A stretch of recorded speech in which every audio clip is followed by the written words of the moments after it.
think? You mean the village keepers? Oh, let me think. When I was eating dinner the other day, I saw one of them by the side of the road, muttering away and eating mushrooms and tree roots. They shouldn't go around eating that kind of stuff. Okay. Did you notice anything else? Anything else? No, I think that's all I have to tell you. Sorry.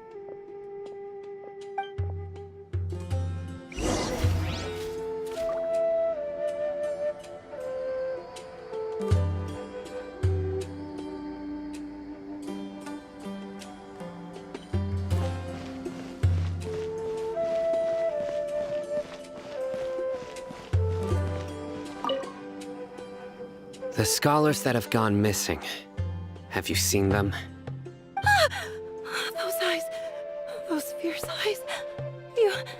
You look like a real fighter. Don't change the subject. Right. You were asking about the mad scholars. I think it's been a few days since I last saw them. I usually go to bed pretty early, so I'm not too familiar with what goes on at night. But honestly, I feel quite sympathetic towards them. Even though they act a little strange, they've helped me in the past. If it weren't for them, my house would have collapsed long ago. Do you also think Grandpa and the others are good people? Grandpa?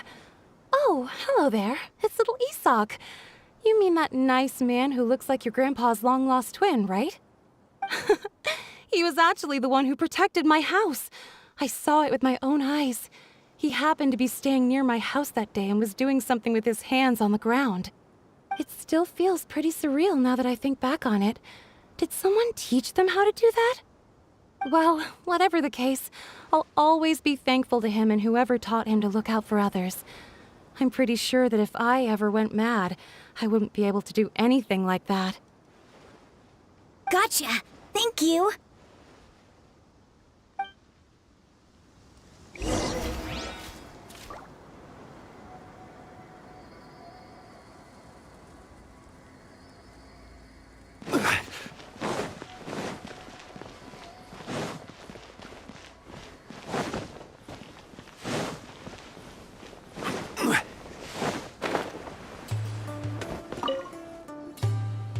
Sir, have you seen my grandpa recently?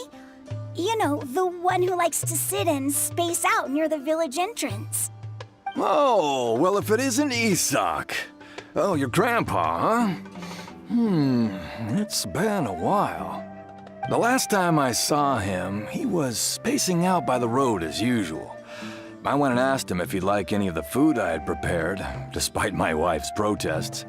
Like many people, she's really quite terrified of them. And speaking of my wife, she's still always complaining about how I don't make enough mora. That might explain why she's always mad at me. Oh, thank you. Thank you for taking care of him. It was nothing. You're looking for him, right? Did he go for a walk and get lost? Yeah. That's no good. Well, once you found him, come by my place again and I'll cook a little something for the both of you.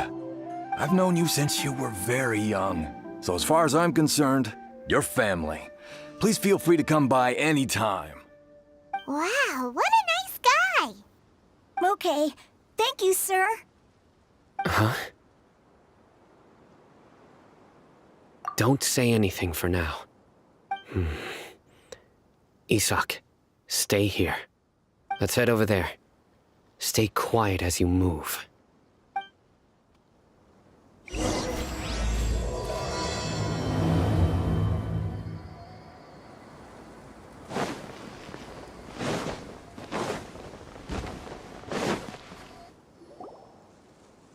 Listen, see if you can make out what they're saying.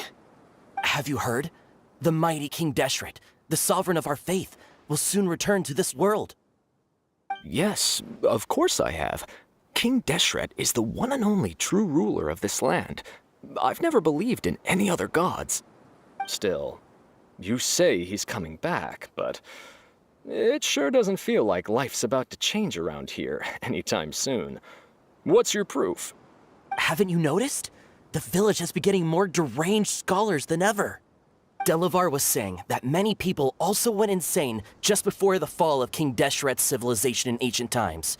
We don't quite know why, but it seems like there's some sort of connection between insanity and King Deshret. Isn't it a sign of King Deshret's power that all the mad scholars have disappeared? If you ask me, they must have been chosen as the final sacrifice for King Deshret's resurrection. Huh. Now that you say it, that does make some sense. Does this mean our lives are finally going to take a turn for the better? Exactly. Those city folks will get what's coming to them. Now, repeat everything you've just said from the very beginning. Huh? Who are you? Where did you come from? My patience is running thin. You heard what I asked.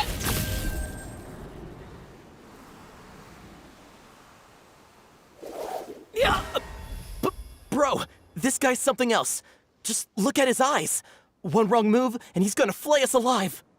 Let's not get on his bad side, okay? I am no match for this guy. Oh, okay, good sir. What is it you would like to know? Tell me about King Deshret's resurrection. Well, I only know a few things from hearsay. I went for a drink the other day and heard others talking about a rumor that the madmen will disappear and that King Deshret will return to this land. I'm not making this up, I swear! Hey, go on. Keep talking. It's true. It's all true, sir. We desert folk have had more than enough of those people at the academia. They keep sending us all their mad scholars and won't let us have a good life. Would you want to live like this if you were in our place? The radicals were even more thrilled than me when they heard the news. We're all praying for King Deshret's speedy return. Delavar also said that once King Deshret returns to our side, it's only a matter of time before we conquer the land on the other side of the wall. They're all willing to serve under King Deshret and fight for a share of the glory. Is that so? Seems like he still wants to know more. Keep talking. Got it! At first, I told myself it was just the drink talking, but then all the mad scholars vanished without a trace, just as the rumors said. Please don't beat me up just for mentioning these rumors. If I'm guilty, then everyone else around here is also guilty. I'm just saying what the others said. The people here really like King Deshret, but dislike the Dendro Archon. Where is this radical person you talked about? I haven't run into him over the past few days, so he probably hasn't been around the village. What about you, man? Have you seen him at all? No, not at all. We wouldn't dare lie to you. He's really not here right now. Sounds like you're not too close with the radicals. No, of course not. All we know are their names. I have many ways to stop you from talking. And many others to stop you from sending warning messages. So you'd best just stay home and hope I don't hear of you trying to contact anybody. Don't do anything until I've gotten to the bottom of this. Try something foolish, and even Candace won't be able to protect you. Yes, got it. We'll do just as you say. That scared Paimon half to death. Sino is pretty terrifying. He didn't try to reassure us at all. It's like he's used to hearing that. Oh, Paimon bets lots of people have told him that before. I heard that. Sorry. It's part of being a Matra. The rumor we heard just now seems like a strong lead. But we need to check a few more places. Very well. Isak! I'm here. Where's your grandpa's house? Well, I can take you there. Just follow me.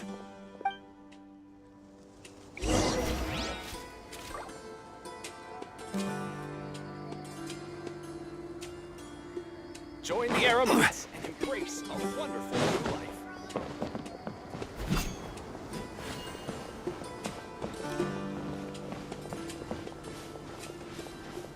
Grandpa? Oh, he likes to be alone. Sometimes he stares at the sky in a daze, and other times he just pokes at the ground with his fingers. Every now and then, he yells out at the top of his lungs, so a lot of people are really scared of him. But he's a good person, really. I know he is. I swear, he's just like my real grandpa.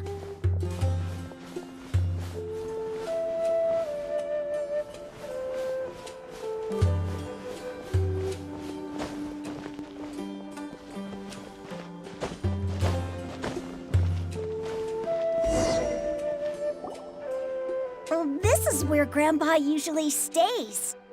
There sure isn't much here.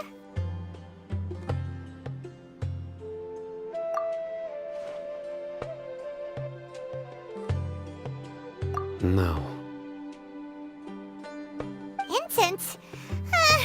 Please don't say it's the same one as before.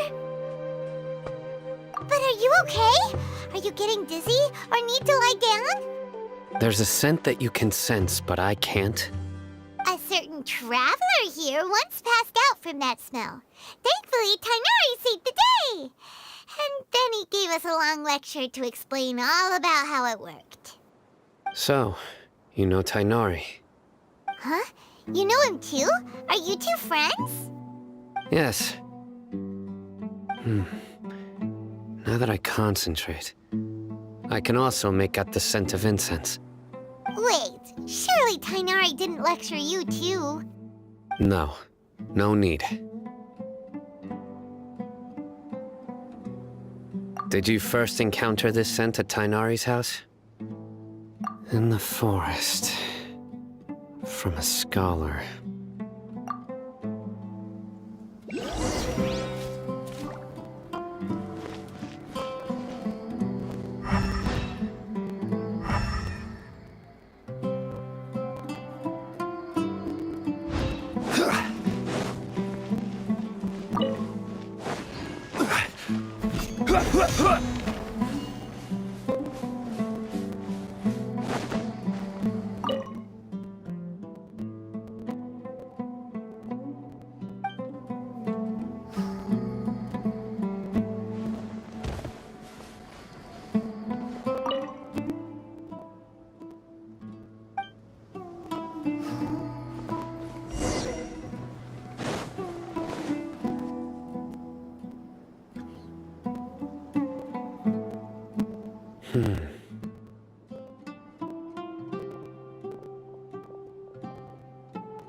What are you looking for, Sino? Here it is. Take a look right here. Paimon doesn't see anything. Although the traces have been completely buried in the sand, there are footprints here. From the size and shape, they belong to an adult male. This pattern is a common one from this area. Local shoes. This was probably someone from the village. The scent is quite faint, but still extant. The footprints head in that direction.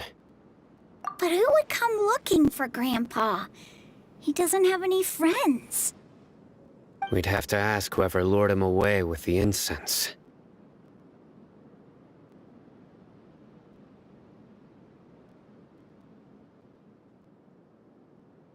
Huh? So you can lure someone away with just a scent? Hey! What's wrong with liking good food? Everyone's got something they love in life. Exactly. Most scholars are fond of incense, since the smell supposedly helps them clear their minds and discover new knowledge. Even deep within the clutches of madness, they still yearn for their knowledge-seeking days, and will follow the scent whenever it presents itself. No, Grandpa. So, someone's taking advantage of their weakness? Huh. Still, why would anyone want to abduct all the scholars? Are the rumors really true? Could the disappearance of all the mad scholars have something to do with the radicals? It's highly likely. Please, you have to save my grandpa. Grandpa's never done anything wrong. Please help him. Sounds like we'd better help get him back. Don't you worry, Isak. We won't let whoever took him get away with it. Let's head to Aru Village and inform Candace and the others about what we learned here. After that, we'll set off to find the scholars.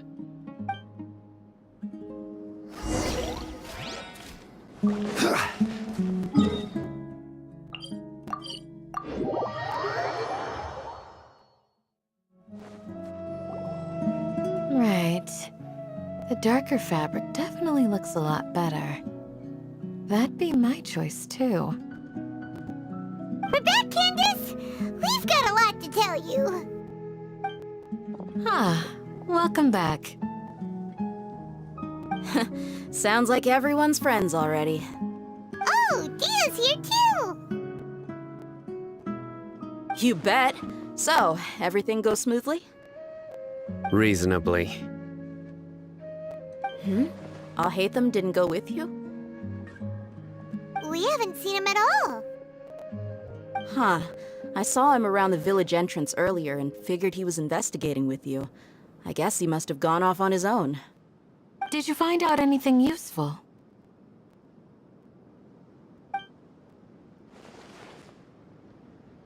I see.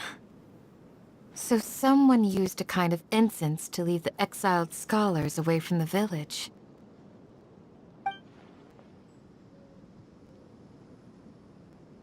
The resurrection of King Deshret? First I've heard of it. Far as I know, the kind of incense you just mentioned is only popular beyond the wall. Scholars are fond of it, but as you can see, there aren't many scholars still studying around these parts. No seller would be able to make a profit here. Not to mention making incense is a labor-intensive process. You won't see anybody in the desert with the patience to make or sell something that requires that kind of effort. It seems someone from beyond the wall must have been supporting this. Makes sense. So what should we do then? Do we go back to the academia and search for leads there? If it was any other day, that would be your next logical step. But today, you've got me on your team, so you get an extra tip. Didn't you say that the villager got his news from the tavern? Well, I also like to drink at the tavern, so I know a thing or two about these radicals he mentioned. If Paimon remembers correctly, the leader of the radicals is some guy called Delavar. Ah, yeah. Delavar, the scar-riddled bandit, Engur, the wide-eyed butcher, and Jabari, the duck-tailed bearded crook. The whole lot of them are known around these parts.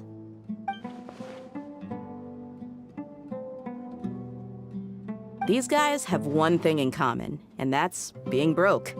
The rougher life gets, the more they want to believe in King Deshret. Way they see it, King Deshret's resurrection is their only chance at overthrowing the academia. Throwing all of Sumeru into chaos is the only way to change the way of life here in the desert. Anyway, that's my guess why they've chosen to become radicals. Tia! You're amazing! You really know this place inside and out!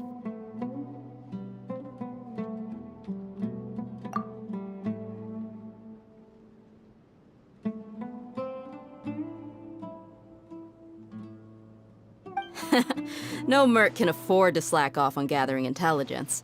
Every mora I've spent in the tavern has been a valuable investment. Let's head out.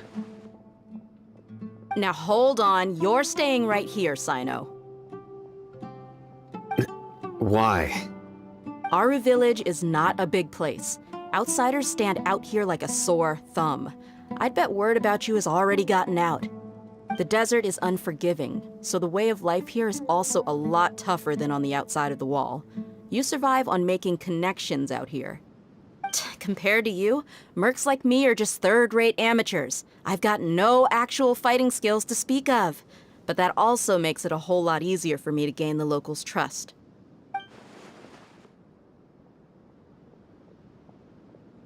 I need to go around and ask some questions, but it'll be difficult if you're with me. Fine.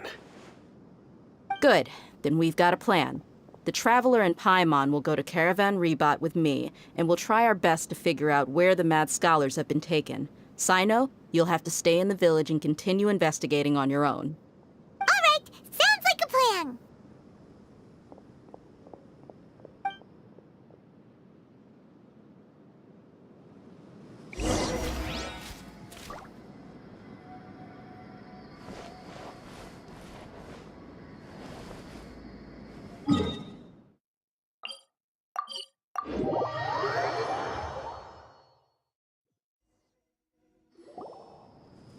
Well, here we are again. Sounds like you're starting to get familiar with the area. Paimon's amazed every time we see the wall of Samiel. How can a wall this tall even exist? It's almost unreal. I know what you mean. I had the same question every time I walked this way when I was a kid. Also, why is this high wall here? And can a wall really block sandstorms? It was only after I grew up that I realized the wall of Samiel isn't just there to keep out the sandstorms. It serves a more important purpose, keeping out people like us. Sumeru is run by wise and mighty sages. To them, us desert dwellers are nothing but tools that can be used and discarded at their whim. We're cheap labor, like livestock, but easier to control. Nothing more. Even if a child from the desert got the chance to obtain an Akasha terminal, almost all their requests for knowledge would be denied. The academia believes we're underserving. Geniuses like Sataria are 1 in a million. The other children never get a single chance to try and rewrite their fate, even though the academia knows very well that we're humans, just as they are. That's terrible. I would tear down this wall with my own hands if I could. Hey, Dia.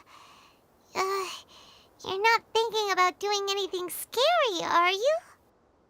No, not at all. This place just gets me thinking, that's all. Besides, we're here to procure information, aren't we?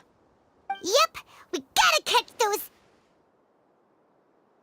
Shh. Caravan Rebot is crawling with people, so be careful what you say. We don't want anyone to find out what we're here for. Our mission started the moment we arrived here. Let's go check out the tavern. Maybe we'll find someone I know.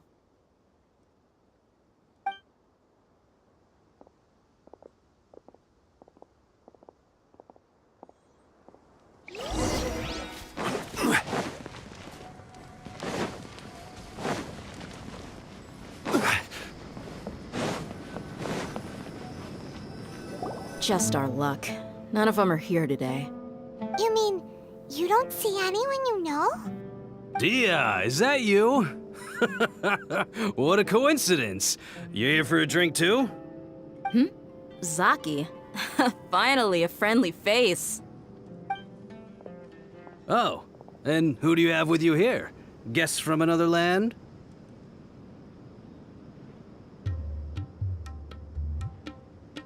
Hello, hello. I'm Zaki. Dia's, how would you put it? Drinking buddy? We've had drinks together a few times. You could say we go back a ways. Anyway, as far as my friends here, they aren't too shabby, are they? You rarely see any Outlanders so friendly and respectful nowadays. Absolutely. Much better than those people on the other side of the wall. So, Dia, are you looking for someone? Yeah. Have you seen Enger, Delavar, or Jabari recently? Of course I have. Matter of fact, we were all here drinking together just a few days ago. I've got a spice trading deal from another nation. I thought maybe Delavar and his friends might be interested. Know where I could find him? Ah, how thoughtful of you.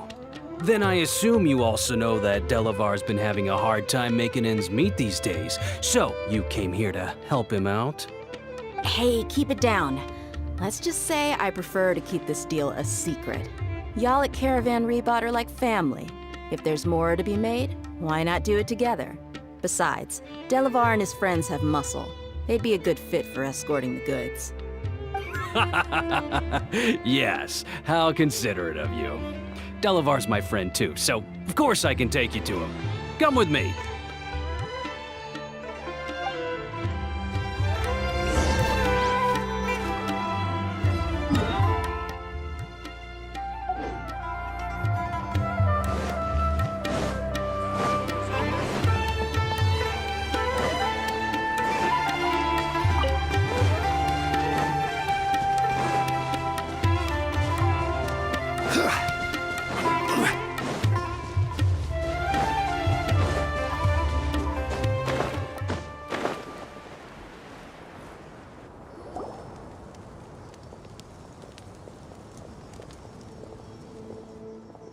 Are we there yet?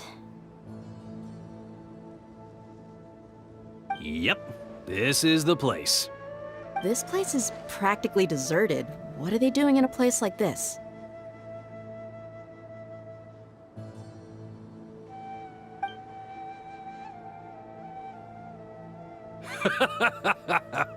Why don't you take a guess? Go on, a wild stab in the dark. You're like lambs to the slaughter. Oh no! It's an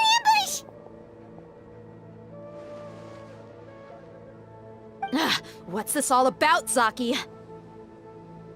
Come on, Dia. You really think we didn't hear about what you said back in Aru village? The boys have kept a close eye on you from the moment you set foot there. Not only do I know that you're looking for Delavar, I also know that you've teamed up with people from the Academia to look for the missing scholars. So, you've been watching us from the very beginning? Uh-oh. I knew leaving Sino behind was a mistake! And you left the strongest one in the village, didn't you? Who do you think you are? You really thought we'd fall for your little business deal nonsense? So you and Delavar have been partners all along. Dia, I guess it's only natural for a traveling mercenary like you to be out of the loop. Those of us who hang around the tavern have stronger bonds than you think. But you got one thing right. We're all looking forward to an uprising in Sumeru. There's nothing more we'd like to see than the desert folk overthrowing the Academia. If that's the case, then I'm sure Delavar wouldn't miss a second of it. I'll be honest with you, if it weren't for what you said in the village, your little monologue about the Wall of Samiel would have convinced me that you're one of us. Delavar. And Engar, you're here too, huh? Long time no see, Miss Mercenary. You should have known the traitors are what us followers of King Deshret despise the most. Dia, I thought that you, a fellow desert dweller, would understand why King Deshret is greater than the Dendro Archon. Little did I know, you don't deserve to join us. Yeah, gee, what a missed opportunity. Adopting radical views and kidnapping innocent scholars, all because of some baseless rumors. Anything else I'm missing out on? See? There you have it. Mercenaries are just a bunch of faithless scum with only one thing on their minds. Mora. Pathetic. You're all like a pack of street rats. You're not wrong. Mercenaries are driven by Mora, and my faith lies with whoever's paying me. As long as there's a profit to be made, anyone can become my friend. Enough talking! Get him!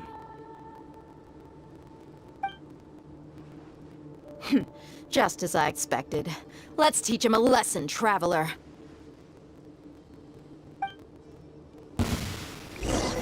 Following orders. Solidify!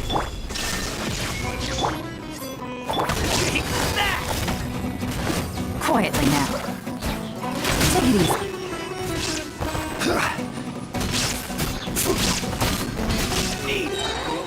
I'll take my leave. Impossible! Yeah, how could you? So, what do you think about your meticulous network now, Zaki? How did you say it? It's only natural for a traveling mercenary like me to be out of the loop. I'm guessing your informant told you that I'm just an incompetent merc with no real fighting skills, correct? I mean, that is what I said after all. And of course you would believe everything he reported. The only thing you know about me is that I'm a mercenary, but you've never seen me in action. Even though you heard we went to handle monsters together, you believed that Candace was the only one doing all the real fighting. That so-called Flame Mane is just a fraud. She admitted it herself. She just uses her connections to gain the trust of others. That's what you thought, right? Ugh. You lied in the village because you figured that we'd have people watching you. And you were stupid enough to fall for it. I figured as much the first time we drank together. You all thought you were so smart. Pathetic. Okay, that should be all of them. Whoa! So you've been planning this since we were in Aru Village? No task can be done without preparation. I just happened to notice a couple suspicious-looking people while you were out investigating. Oh, but instead of catching them right away, you let them report back. Those two who were snooping around were just a couple small fries. If we want to get the real catch, we have to be patient and give it some time.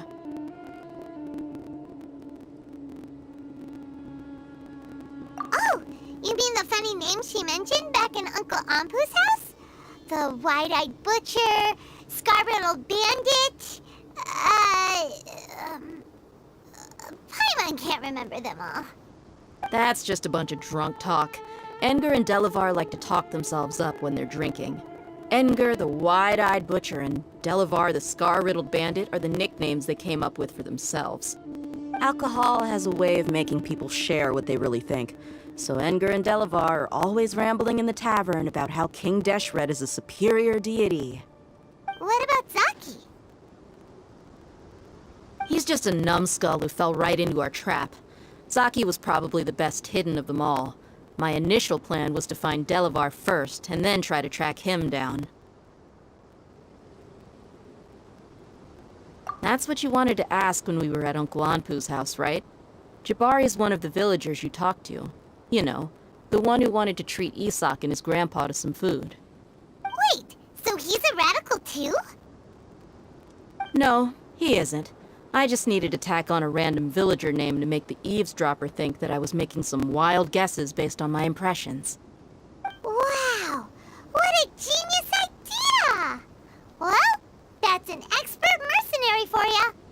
Ah, you're too kind. It was straight from the usual playbook, if I'm honest. So, that thing you were saying before, is it really true? About what? About how mercenaries only care about Mora, and that anyone's a friend as long as there's a profit. Does that bother you? What makes you so sure? Dia, do you dislike the Dendro Archon like the other desert folk? You two are pretty sharp. No, I don't have anything against the Dendro Archon. I've heard a lot of nice things about the Lesser Lord from Dunyarzad. I can understand her devotion and gratitude.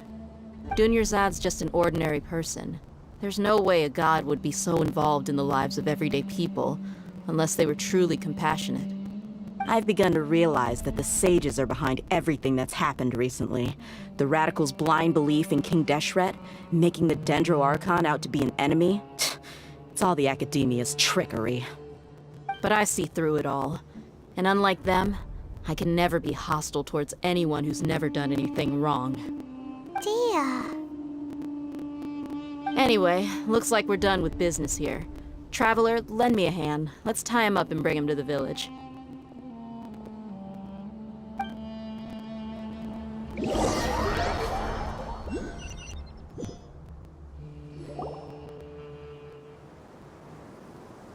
This should be all of them. I'll let you take it from here. All right. I'll be in touch. Until then, please stand by. Candace, do you need any help? Candace will be okay on her own. I trust her, so you can too. She's been guarding Aru village for quite some time now. If anyone is qualified to question the offenders, it's her. While I'm questioning them, why don't you pass some time by exploring the area? I'll meet you back here tomorrow morning, traveler. As for these idiots, let's just hope they live to see another day.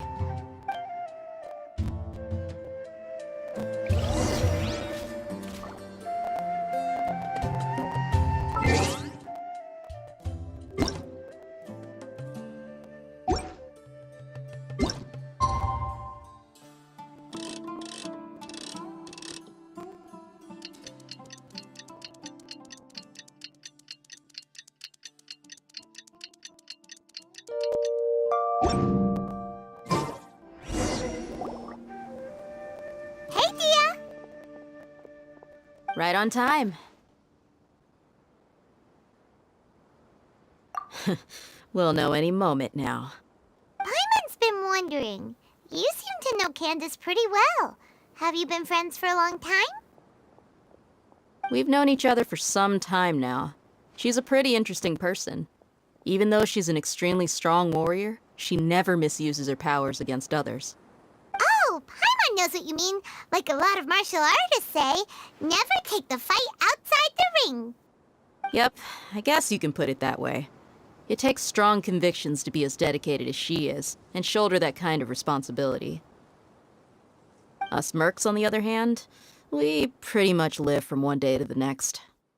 Well, Paimon thinks you're great too. Really? Thanks for that.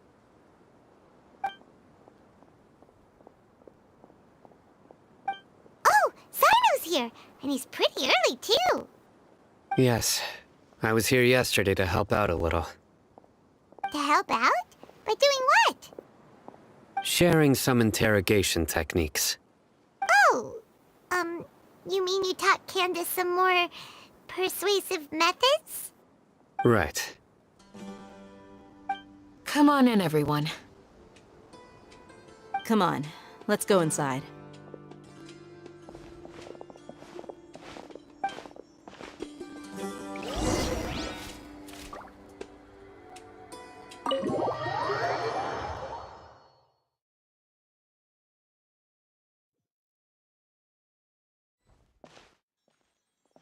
Candace, where... Whoa, you look furious. Do I? Huh. What gave it away? Oh, there's no mask that can hide true bloodlust. Cover up your eyes, and it'll still show itself at the corners of your mouth. Perhaps I need to work on my composure. Still, it's perfectly understandable why I'm angry. I'm sure everyone present would agree. Yes, ma'am. Please, don't beat us anymore. We're gonna die. Well, looks like Sino taught her well.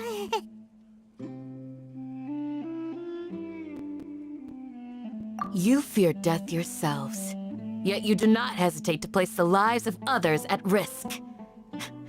The absurdity is mind-boggling. The ones you call mad scholars are known to us as the Village Keepers. They are vital members of our community, and some even count them as family. You come here, to my village, and you treat my people as nothing more than stepping stones towards your goal. Tell me, what would you do to you in my position? Mercy! Please have mercy! You've made your bed. We may all be desert dwellers, but there's one thing that I understand better than you. The resurrection of King Deshret will only result in war. And war serves no one. The people of Aru village care little about which god is in power. Life may be tough and tiring, but we wish to preserve our way of life. A war would only cause us to lose all that we have. And that is not a responsibility that you can afford to shoulder. We understand. We're sorry. I'll tell you everything I know. Please, just let us go. I'm listening. You might not believe this, but it wasn't us who came up with this idea. Someone was spreading rumors in the tavern. That's how we ended up hearing about King Deshret's resurrection. Some mystery man told us that mad scholars will make the perfect sacrifice to usher in King Deshret's resurrection. They give their lives, and we can get anything we wish for. They're called village keepers. Slip up again, and you'll regret it. Yes, sorry. It was all that mystery man's doing. He told us to spread the word about King Deshret's resurrection, and talked us into helping him. In return, he said he'll help facilitate the resurrection process. I'm not sure. That's one. Huh? One what? Strike. You get a total of 3. Then, you die by my hand. Wait, I'm telling the truth. We don't know anything. It was all him. 2. He got us to lure them out of their houses in the night with some kind of incense. We take them to a junction outside the village. Then the mystery guy takes them from there. You gotta believe me, please. I'm telling the truth, I swear. Just ask them if you don't believe me. That was indeed the truth. Traveler, go on.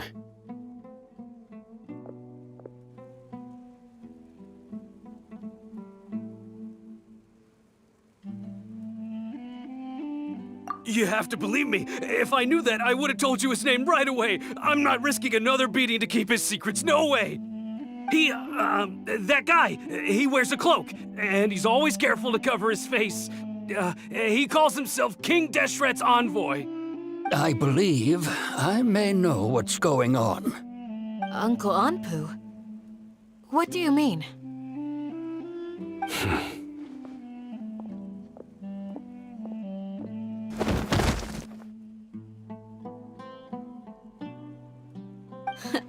Smooth. Okay, speak. If my suspicions are correct, this mystery man they speak of could be from the Academia. Some time ago, people from the Academia attempted to take the village keepers away. I refused, insisting that they are part of our community. It strikes me now that this secretive character shares the same goal they had. Which means it's highly likely that the Academia was purposely spreading a false rumor to trick the radicals into delivering the village keepers right into their hands. They were the ones who brought them here to begin with. Now they're trying to take them back? We aren't gonna let that happen. Not the Academia again. Just as I thought. But what could they want with the village keepers? People are nothing but tools in the eyes of the Academia. A change in their plans likely means they found another way to exploit the scholars. Regardless, our top priority now is locating the village keepers. You're right. Isak is still waiting for news on his grandpa. Time to go. Let's leave the village and try to track them down. Yes. Pack up and get ready to leave. You got it. Candace, I'll let you deal with the radicals. Leave everything outside the village to us. All right. Let's meet back here once everyone's ready.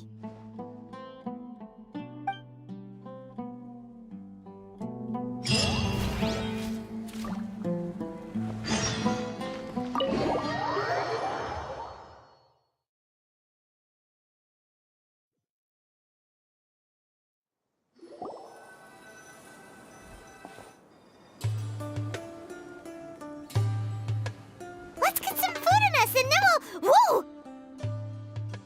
Where did you come from?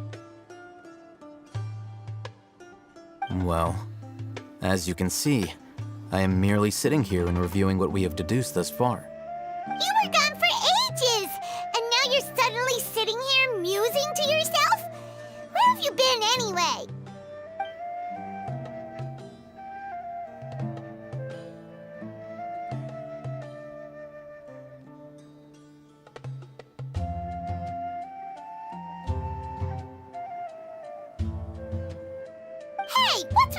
silence!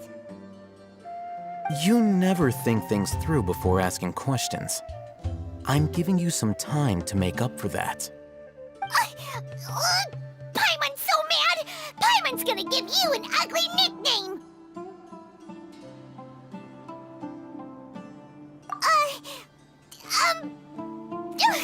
Never mind! Paimon's got nothing. There's just nothing super obvious to pick with this guy. It makes it so hard. Well, you've heard nothing to suggest I left this whole time. So clearly, I stayed in the village to investigate. Anyway, you plan to leave Aru Village and keep searching for the truth of this matter, yes? Yep. We're not gonna find out anything more by staying here, so we thought that we might as well take the search elsewhere.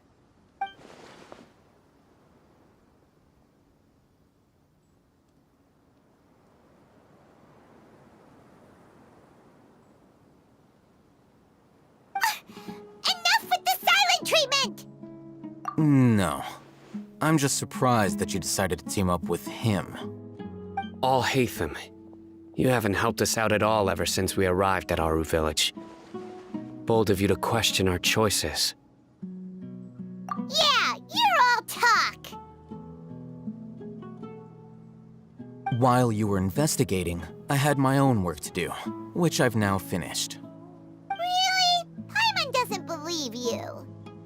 To be honest, we aren't really a team, so I have no obligation to inform you of my whereabouts. Not to mention that going separate ways allowed me to find some important information that you all had missed. Huh? Right here in the village? Correct. What did you learn? I'm going to take you to someone. But before that, you need to understand where she's coming from. What does that mean? How do you think the residents of Aru Village feel about what we're doing? In other words, do you truly believe every single word the villagers tell us?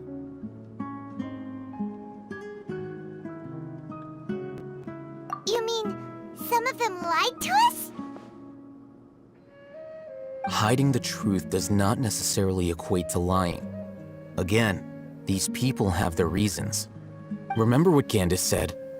Most people in Aru Village don't necessarily care which deity is in charge of Sumeru. That's because whether King Deshret or the Dendro Archon has power is of little significance to them. By contrast, the perils of their daily lives are ever-present concerns. They won't simply share everything they know with you without good reason. That's why you believed there was no further information to be found in this village. Glad you're following along. Among those you have talked to, there's someone who was consciously keeping you out of the loop. In fact, she's been observing your every move since you arrived. The reason being, to someone who only wants to live their life in peace, any external factors introduce unpredictability into the equation. Those eyes. Those fierce eyes. You look like a real fighter. Don't change the subject. It's quite obvious that she's intimidated by Sino's authority and strength. Right. You were asking about the the mad scholars. She corrected herself mid-sentence because she's aware that there are King Deshret fanatics in the village. If she sounds too friendly towards the village keepers, she could easily make herself the radicals' next target. I think it's been a few days since I last saw them. I usually go to bed pretty early, so I'm not too familiar with what goes on at night. Remember? She made a point of denying her involvement in anything that occurs at night. But honestly, I feel quite sympathetic towards them. Even though they act a little strange, they've helped me in the past. If it weren't for them, my house would have collapsed long ago. After speaking to the village chief, it became clear that the village keepers had protected Aru Village at night. In other words, the young miss was very much awake during that time. Then why would she lie? By getting involved with an outsider, she risks drawing unwanted attention to herself. As for why she might be so wary about all this, maybe you should ask her. I'll pass on this one. You said that she is afraid of me. If so, it's best if I stay out of this. We're on it!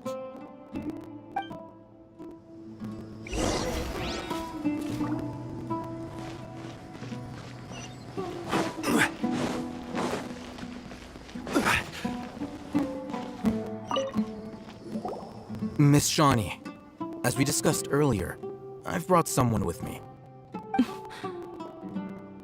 Mr. Alhaitham, I'm aware of where you stand, but how can I make sure that your friends think the same as you? Huh? What do you mean? We need to clarify our stance or something? Go ahead and talk to her. You'll get the answers you want. Go on. Earn her trust. Is it really that simple? May I call you Traveler? Hi, Traveler. I want to ask you something. Do you think the resurrection of King Deshret can truly change Sumeru for the better? Why's that?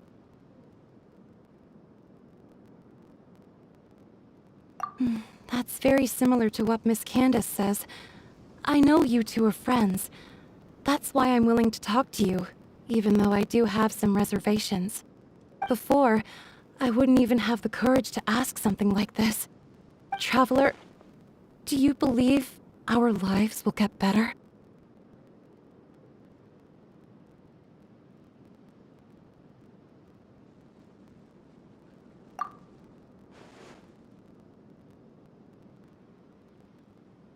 Yeah! We came here from another nation, so it isn't wrong of you to be weary. And we aren't really residents of any one nation. But even so, we've met lots of people from different places, and we've always fought for what we believed in. We have friends in Sumeru, and we want to help them. That's why we decided to stay here for a while.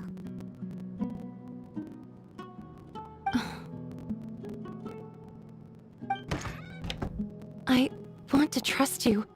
My apologies for posing my questions like that. To be honest, I didn't expect you to come back for more information. Alhaitham told us you have your reasons. It's okay. We understand. The fact is that only one side of my family is desert folk. I don't really fit in anywhere in Sumeru. Some believe in the Dendro Archon, while others believe in King Deshret. I don't belong to either side, and neither side would want me. Speaking of which, the radicals mentioned that they despise traitors. Do they just think that anyone who's different from them is a traitor? Yeah. Some people can be so narrow-minded when it comes to bloodline and beliefs. It makes no difference what I say or how I behave. I'll always be suspected of having ulterior motives. Slowly, I just stopped talking to people. I pretended not to hear or see anything. All I want is to live my life in peace.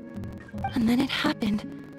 The village keepers who had helped me disappeared with no explanation, and I didn't dare breathe a word about it to anyone. Until now. You can tell them. I'm sure she'll keep your secret. All right. I'll tell you what I told Alhaitham. I actually have a sharper sense of hearing than most. Sometimes, I hear strange crying sounds in the night. There are ghosts? Perhaps. I'm not sure. It's faint, but it's definitely the sound of crying. It comes from far away in the distance, and always carries very raw emotion. It used to be louder and more frequent, but ever since you arrived in the village, it doesn't seem to happen as often, and when it does, it's much quieter. I have to focus really hard to make it out. I confirmed this with the guards on night duty. they also have someone with a good ear, and he's heard similar sounds at night. But, because we're in the middle of a desert, he would rather believe that they are the cries of beasts than ghosts. There's really nothing around these parts, except for an old hospital not far from the village. I think they used to use it for treating Elazar, but it's been abandoned for years. Yeah, let's go!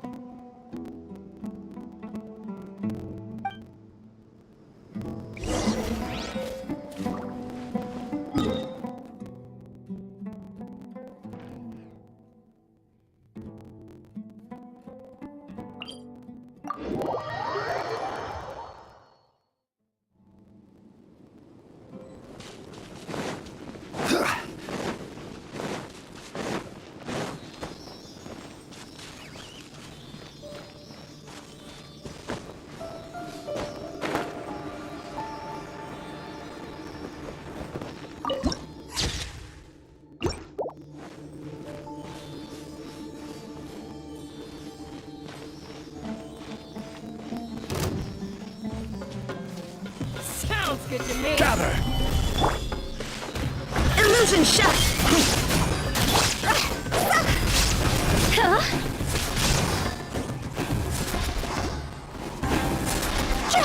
Oh, is this the place? Oh, it's in terrible shape. Ah, monsters, watch out!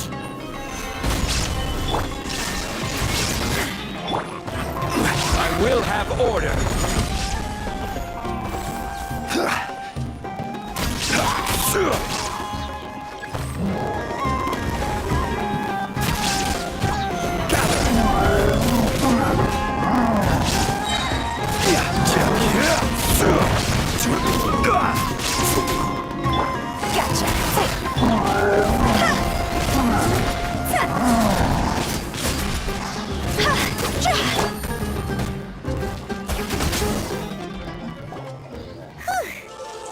Easier to deal with than Paimon had expected. Super strong bandits? Or monsters taller than buildings dropping out of the sky? Or, you know, something like that. He looks super serious. We gotta stay on our A game too. This is the one.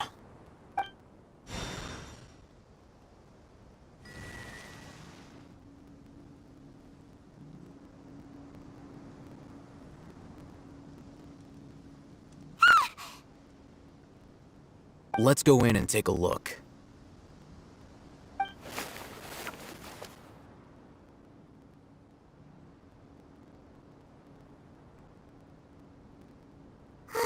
Hey, we haven't found squat. Are you sure we aren't wasting our time here? Patience. Shawnee says she only hears the crying at night. We have time to burn. Until then, I'm taking a break.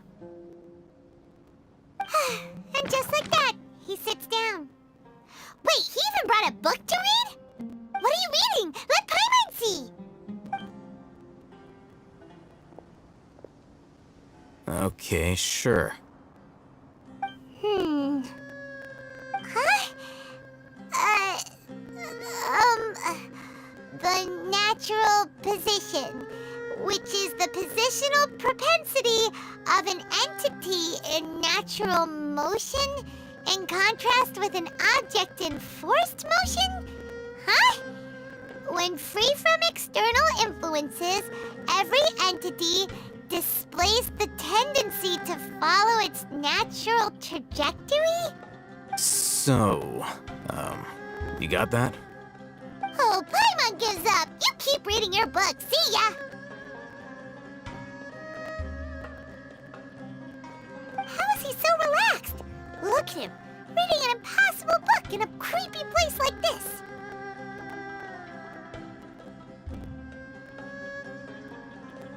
Hey, what good is that gonna do for you?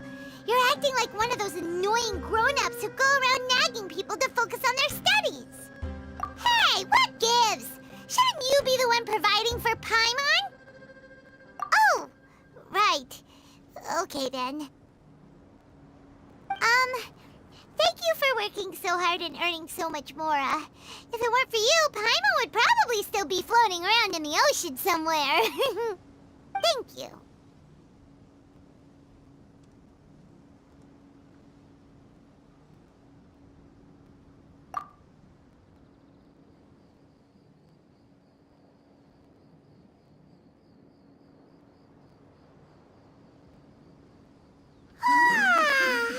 Paimon's getting so sleepy.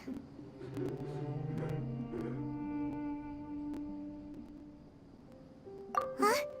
What was that sound? There it is. It's coming from that direction. Is the sound coming from here? Huh. Paimon's not seeing anything.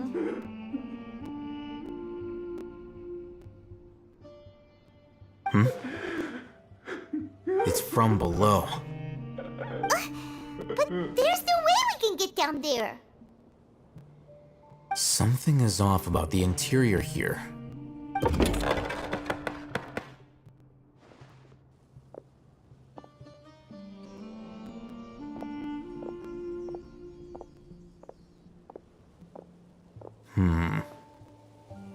As I thought, there's a hidden structure. Wow. It's like they tucked another hospital into this one. Oh, it looks like there are other mechanisms around here. Let's keep exploring.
I'll lead the way.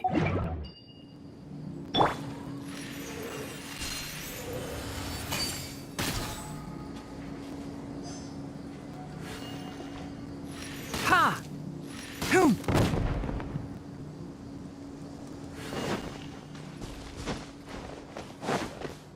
Heck.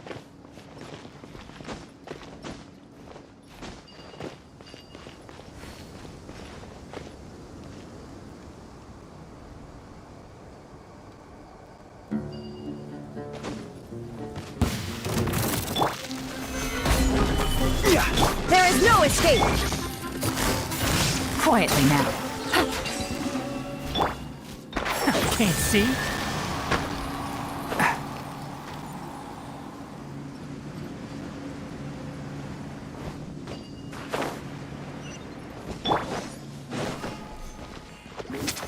Stabilize! Now you shall perish!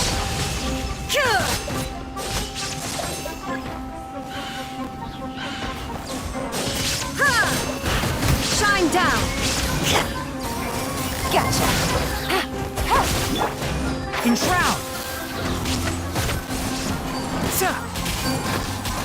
Ha!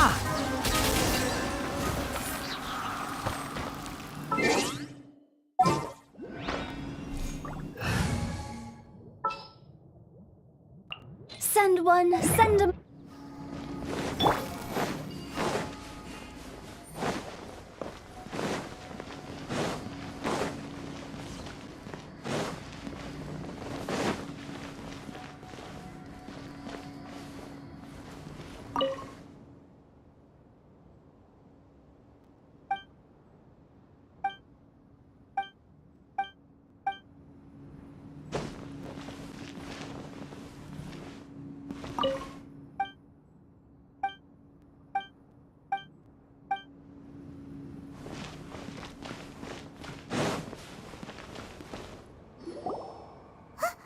Look!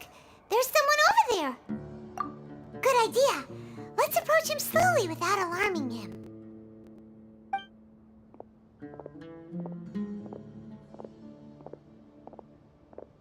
Wait.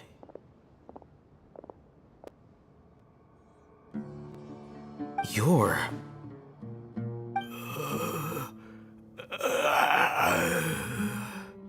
He can't speak, and his eyes are unfocused.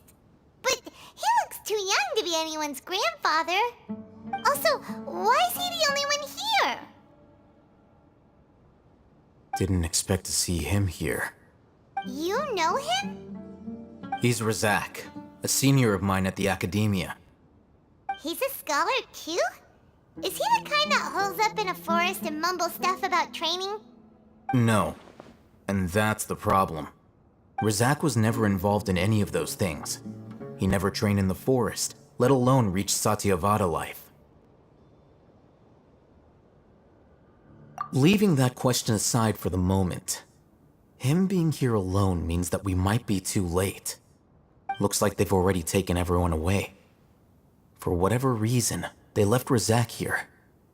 Perhaps they simply didn't have time to come back for him. There are drag marks on the ground. They're clearer by the doorway. Someone was forcefully drawing a cart that was loaded with something heavy. Loaded with people? That is one possibility. It looks like they were in a hurry, as if they were afraid of being caught. In their haste, they failed to notice Razak hiding in a corner. The symptoms are identical. Looks like we found living proof. Huh? Why do you say that? Allow me to jog your memory. Recall your time at Port Ormos. Don't you think his symptoms look familiar?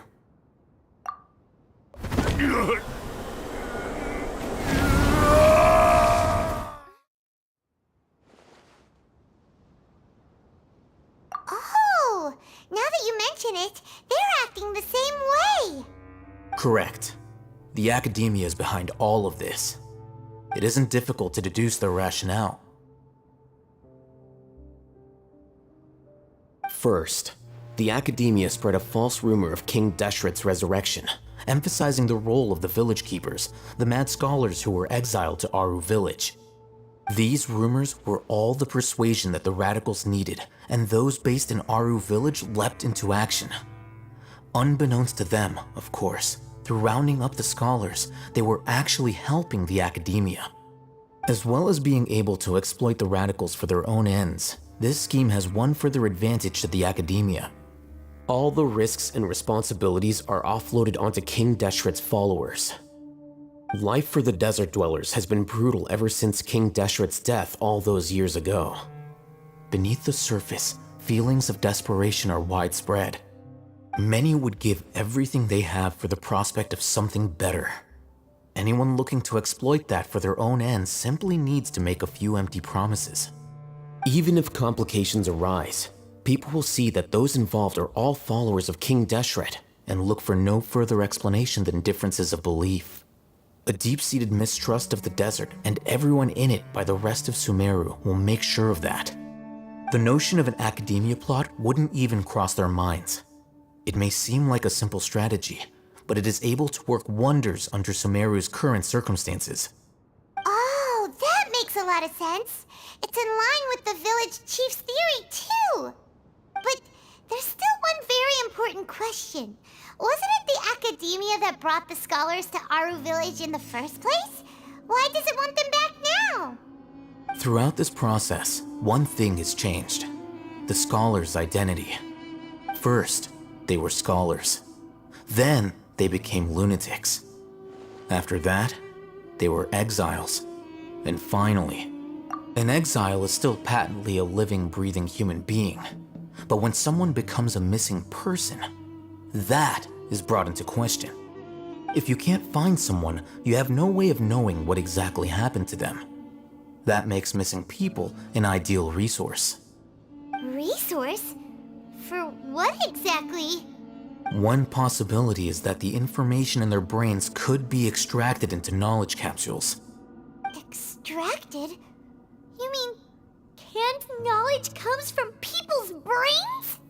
With the technology of the Sumeru Academia, it's entirely possible. Perhaps the process caused them great suffering, which is why they cry out in the dead of night when no one is watching them. So, the human brain... Nope, nah, Paimon doesn't want to think about this. I'm the Academia scribe, after all. I'm familiar with their projects. Anyway, judging by Razak's state, the contents of a divine knowledge capsule were extracted from his mind, but something went wrong in the process. Or perhaps, his curiosity got the better of him, and he used such a capsule for himself. Paimon's a little confused. Can they just use anyone's brain?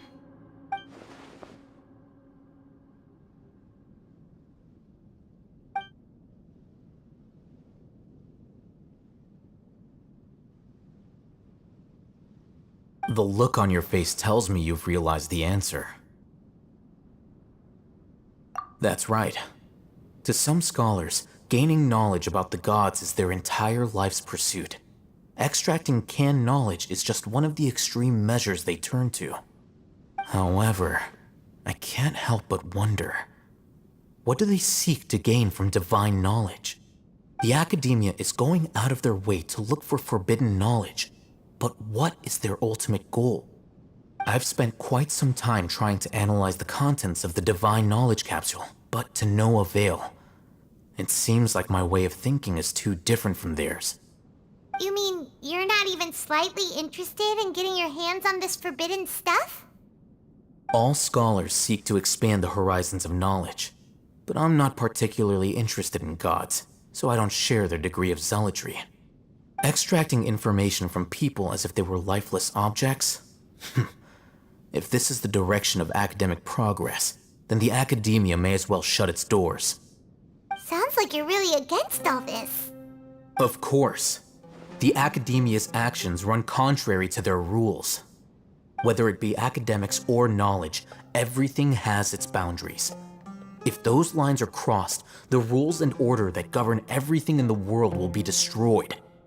This matter needs to be corrected, just like fixing a typo in a book. Wait, didn't you step in to help because you felt sympathy for those poor people? Not to be callous, but no. My criteria are a little more restrictive than that. There is no shortage of suffering in Sumeru, and the same can be said for the rest of Teyvat as well. What do you plan to do about that? Save every last person? Probably not. Paimon's not sure. You can say that. Simply put, I don't blindly place my faith into strength or heroism. I do what I want. The Divine Knowledge Capsule is something I want to investigate in full. That doesn't mean I'm willing to take action for the sake of a few strangers.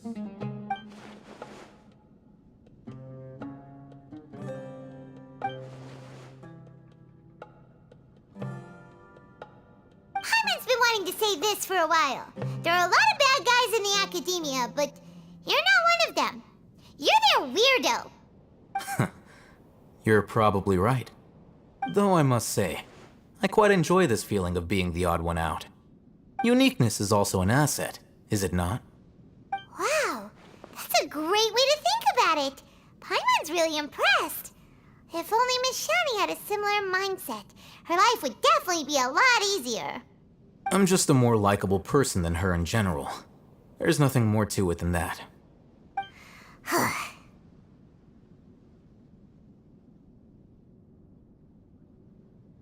He won't last long if we leave him here. Let's take him with us. We'll work out our next step after we return to Aru Village.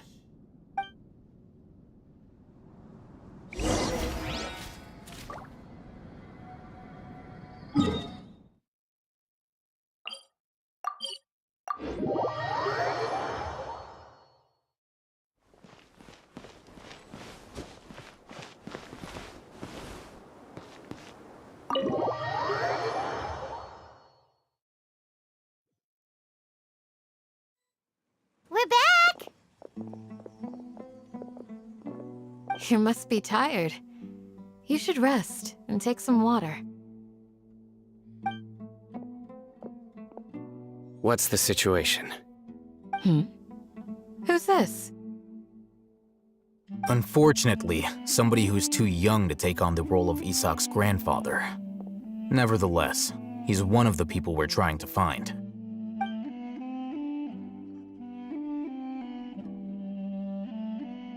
So, at one point in time, the abandoned Elazar Hospital served as the Academia's site for extracting divine cant knowledge. Yep, pretty much. Their plan must have been implemented at some point before we arrived at Aru Village, since divine cant knowledge has been in circulation for a while now. Yet, they fled once we were headed to the village, almost as if they knew we were on their trail. Why is that? Yeah, why is that? We may have a mole in our midst. One of us could be secretly revealing our whereabouts to the Academia. Huh? Are our friendships that shallow? Looks like none of you have realized wherein lies the issue.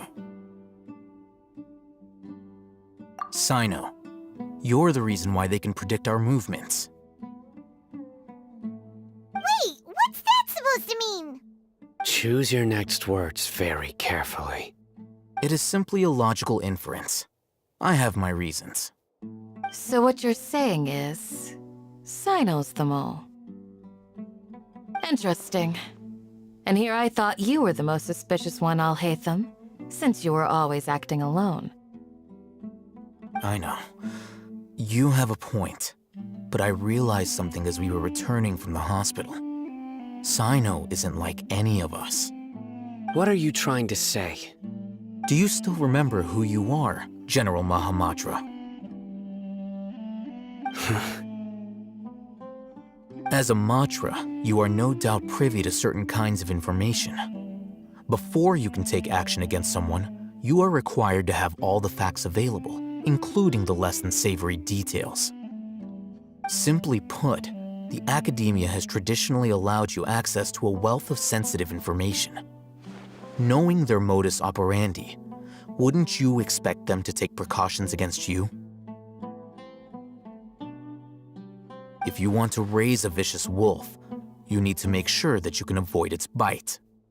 The Academia is monitoring me? It's not that simple. The Academia has eyes all over Sumeru, but they have a special protocol for dealing with you. Every so often comes a Nyagarbaha Day. On this day, the Academia enters new information into the Akasha through knowledge capsules. I remember seeing a thick notebook next to the control panel once. Its contents were all about the General Mahamatra, his activities throughout the day, preferred methods of enacting judgment, everything. You're saying that the Academia entered my information into the Akasha too? But what's the point in doing that? My actions aren't important enough to be added into the Akasha. The Akasha is capable of computation. The Akasha's algorithms are entirely capable of predicting your movements using the data entered. When you would depart, the route you would follow, your destination. It knew all of this. It predicted my every move. The Academia has been watching you longer than you think. However, the fact that you resigned is proof that their suspicions were well-founded. So that's how it is. Sino adheres to his principles so strongly that he's actually a thorn in their side. Tenacity of will and steadfast faith are worthless to the Academia. They need scholars who are easily pliable and mindlessly go after anything they can profit from. Sino, don't take it to heart.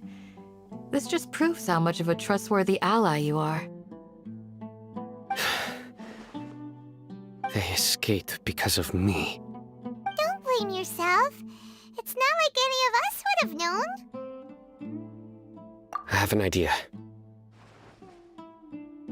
If they predicted my movements, then I might be able to guess where they went. Whoa, you bounced back fast. There is always an opportunity for safety after danger passes. Oh, so that's how it is! Paimon gets it now! If the Academia is trying to avoid Sino, then the safest place would be...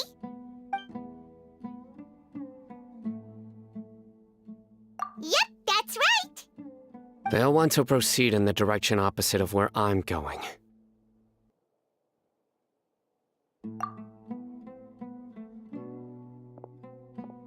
I must go. There's also something I want to investigate. Let's go, guys! After him! Please, wait! I want to go too! You want to go too? If so, you have to promise you'll stay safe. I want to find Grandpa. I promise I'll be careful and not cause any trouble. Everyone, I leave him in your hands. Yay! Let's go! Remember to pack some food with you! Paimon feels like we're missing someone, though.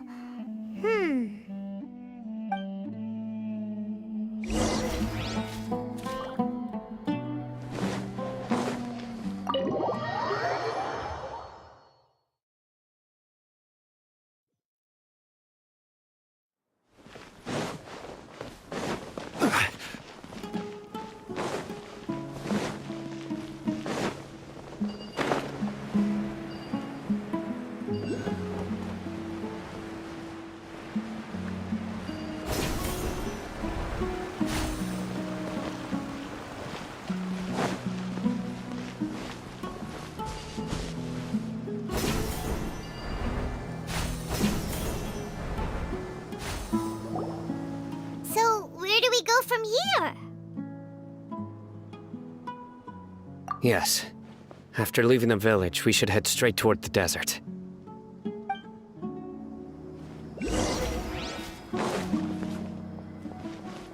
I know the desert like the back of my hand. Is that because you play here a lot? Yep. One time, Grandpa almost got lost in the desert, but I was the one who brought him back.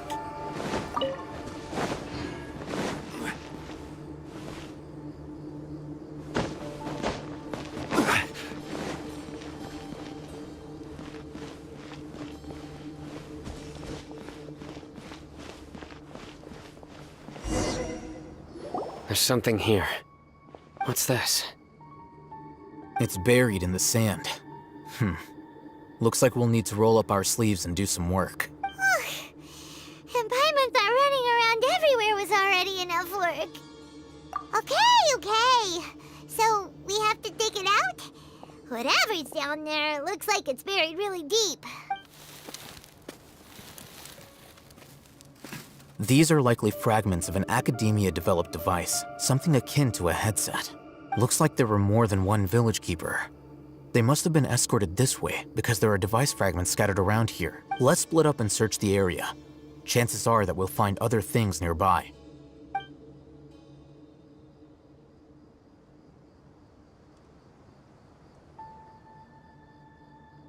Is this what we're searching for? It looks kind of scary. This is definitely a device used to extract divine knowledge. How did it end up buried in the sand?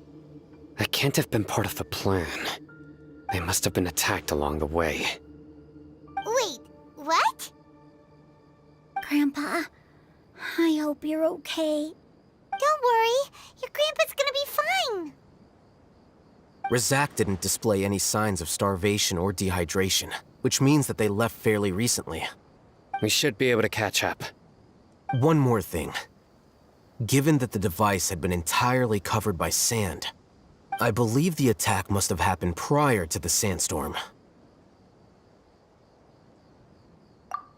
Let's keep going. They can't have gone far.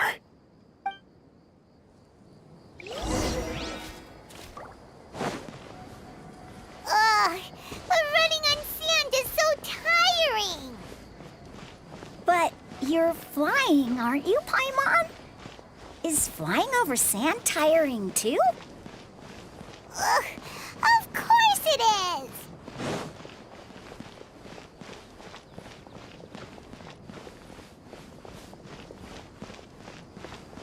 Voices, over there. It sounds like an argument. Whoa, you have really good ears. Don't get any closer. They'll notice us. Dia's talking with the Eremites? Very interesting. Let's listen in. If you had informed me sooner, there'd be plenty of room for us to... You're one of us. We would never lie. Scholars. You don't know as much as I do. Need me to... I knew it. That's our Dia. Dia? Why would you... Dia! Hey, what are you doing? Huh? Didn't you say you'd help me find Grandpa? Why are you on their side? Well, look who's here. Ain't that something? This complicates things. You've betrayed Aru village? So, this is the great General Mahamatra. Dear, you'd be better off as my assistant than hanging around with this motley crew. Seen for yourself, I have the means and methods, and my ideals are far more admirable than theirs. I'm not the type that's easily swayed, Raman. You of all people should know that. Wait, what's going on, Dia? Whose side are you on here? Shut it, Paimon. It doesn't matter. Whichever side you pick, nothing can deter us from the grand mission of resurrecting King Deshret. Once our Lord of Old returns to this land, we will have a new beginning. Face the facts, Raman. It's not gonna happen. You should understand that more than anyone. Have all your years as a merc taught you nothing about placing hopes in a ruler? I'm a desert dweller and a proud follower of King Deshret. Whether I live by the edge of the sword or in peaceful comfort, my soul will always carry this conviction. It's not too late yet. The village mad scholars aren't gonna bring King Deshret back to life. You don't understand, my dear lady. Pursuing our faith is our purpose in life. Even if the chance of success is 1 in a million, we must be willing to give everything we have. Even if it'll expose you to the academia? Even if they end up disbanding the Eremites? Your Eremites, which you've worked so hard for all these years? Yes. We've waited a long time for this day to come. The sun and the moon no longer shine here. All you see now is cracks in this desiccated land. But fate has finally dealt me a hand to play against the Academia. With these scholars in our custody, we'll stomp the Academia's forces and fight our way beyond the wall of Samiel. Ridiculous. Think about it. The Academia controls the entirety of Sumeru. Your powers are negligible in comparison. If you still don't believe me, then try asking these 2 men. They're also against the Academia, but neither of them are as arrogant as you are. They look more like pawns of the Academia to me. Why would I listen to anything the people of Greater Lord Rukkhadevata have to say? Filthy traitors.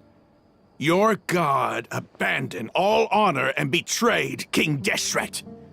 We desert dwellers will never trust the likes of you. It's impossible to communicate with someone so hostile. Perhaps we should. Do you really believe that by kidnapping the scholars, you'll be able to negotiate with the Academia? These people have no value as bargaining chips, but I could be persuaded to take their place as your next hostage. These scholars were exiled from the Academia. I, on the other hand, am their current scribe, and will be a much greater asset to you. Wait, you can't be serious. So, you want to trade places with the hostages, do you? Precisely. Any wise person would gladly accept my offer. What are you thinking? What if they decide to kill you instead? Well, that would be bad luck for me. However, I'd get the chance to observe the scholars, perhaps even find out the truth.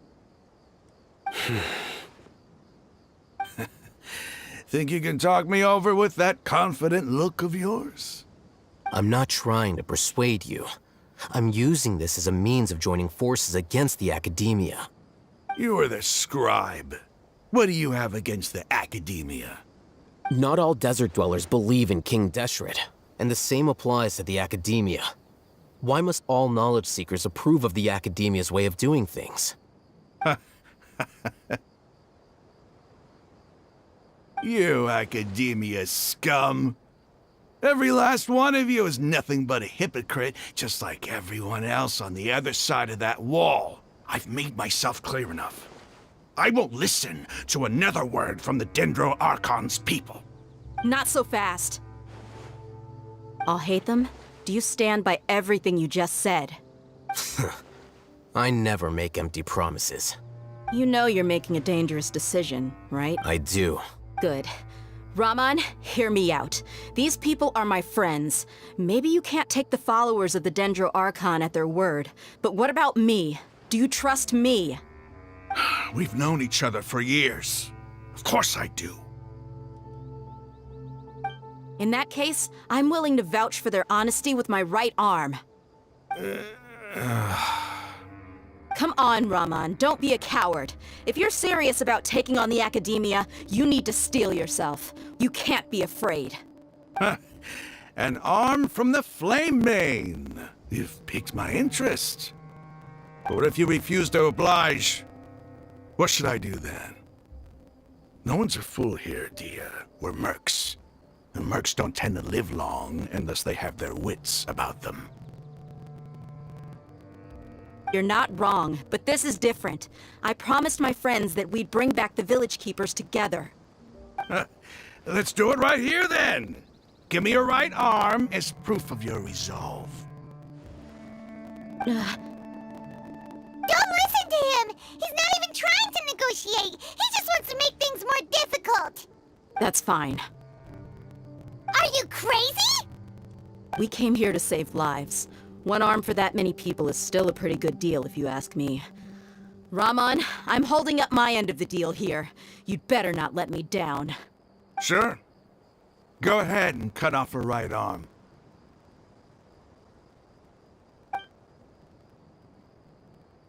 No! Dia! What are you gonna do? Think of something! You don't have to go this far. That's not for you to decide. Do it! Dia!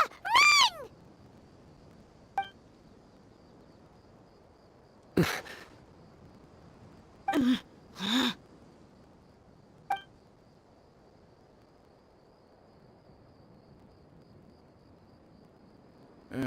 Stop! What's wrong? Can't do it? Flame Mane, you and I are both desert folk. Cutting off your arm is no different than cutting off my own fingers. Where's the sense in cutting my own kin to pieces? You've shown me that you're serious. Go on now, take your friends and leave. Meet me in the desert at noon tomorrow.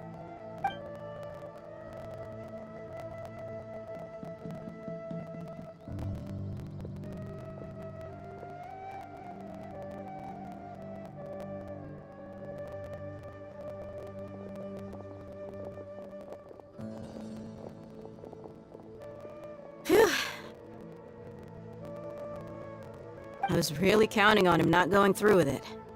Dia! That was crazy! Have you all lost your minds? What if he'd actually cut your arm off? Then I just have to hold my claymore with my left arm. Okay, I'm sorry. But sometimes when you're out on a limb, you gotta double down to seal the deal, you know? Don't ever make a promise like that again. I can deal with the likes of them. If it came down to it, you would not lose to them either. I don't doubt it, Sino. But this is about more than me and them. There's a lot more where they came from. Even if we got rid of one bunch of radicals, there are others out there. Wiping them out would do more harm than good. As you wish. I'm sorry, Dia. I should have stayed put and listened. I should have trusted you. It's okay. I promised you I'd help find your grandpa, so I'll do whatever it takes. Whatever it takes? You just might be scholar material. Huh? Are you serious? The Eremites once said that I was a lunatic. Perhaps a little madness is essential to be successful in research. Why does it feel like he's using his praise for me as an excuse to brag about himself? Okay, let's get moving. We should head back to the village and rest up. Today was just a trial run. Noon tomorrow is gonna be the hard part.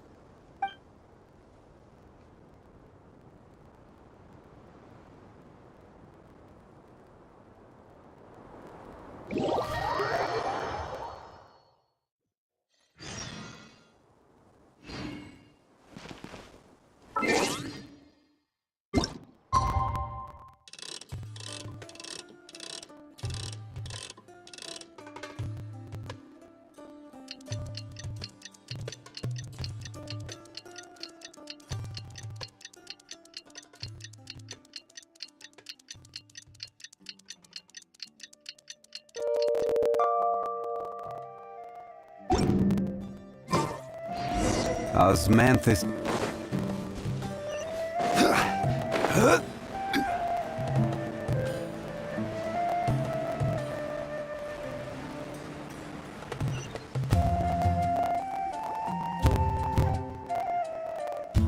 You're all here so early. Looks like we have everyone here. Isak, are you sure you want to come with us? I'll watch from a safe distance. Dia, I want to be there to bring Grandpa home. Okay, let's go then. Dia, wait. What's the matter? I heard that you were quite reckless yesterday. No more of that today, understood? Or I'll be very upset with you. Fine.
They got here before us.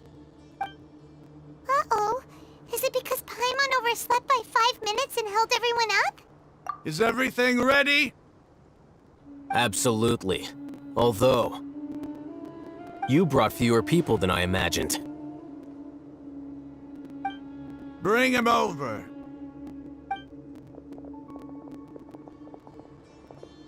Grandpa! Why is there only one of them? Rahman, I've always thought of you as a man of his word. What's this about? It's a 1-for-1 exchange. Sounds fair, don't you think? And let me put it this way. Agreeing to any kind of deal with the Dendro Archon's people is already a huge compromise on my part. Don't you think you've asked enough?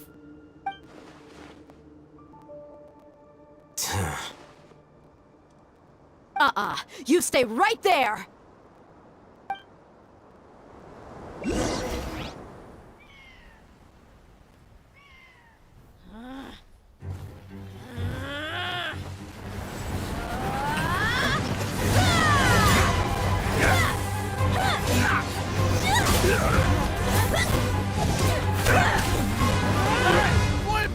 What do you think you're doing?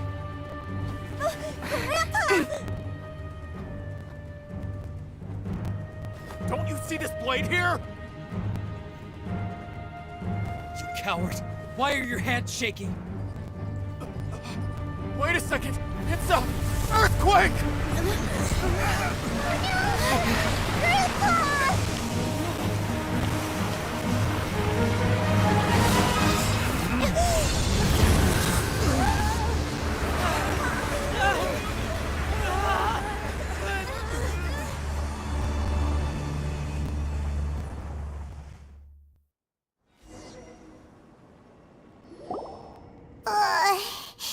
Paimon's dizzy.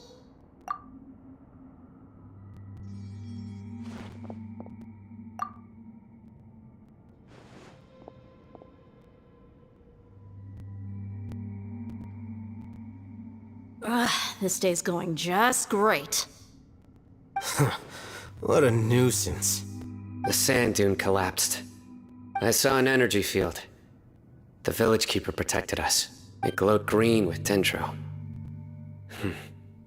Just like you said, it may well have been the remains of Lesser Lord Kusanali's power inside the scholar's body. The dendro archon. The present one. Grandpa? Grandpa? Oh no, he's getting confused again. Hey, look around you. Did there used to be a temple here?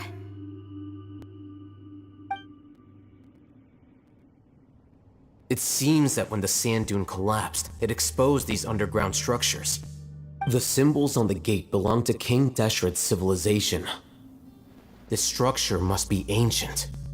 Over time, the sandstorms completely buried it and left it in the state we see now.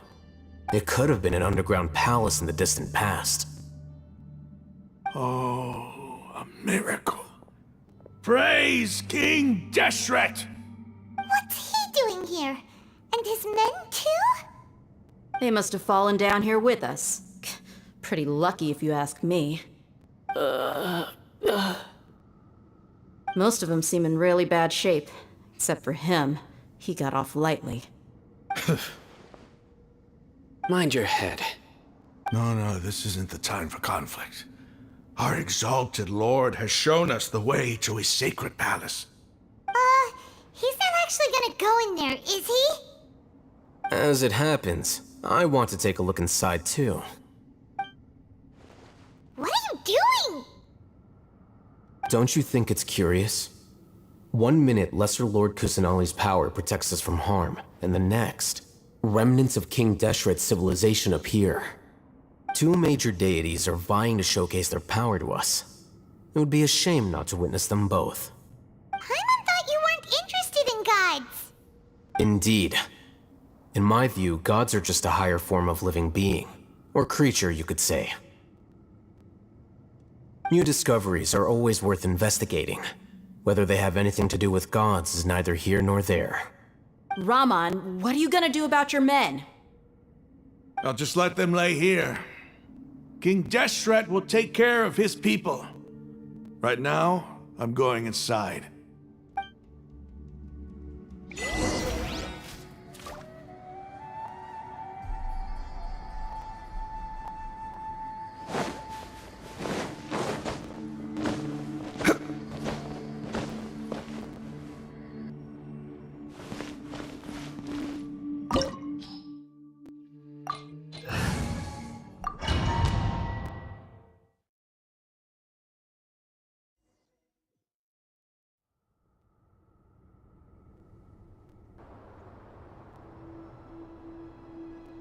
It's full of life here.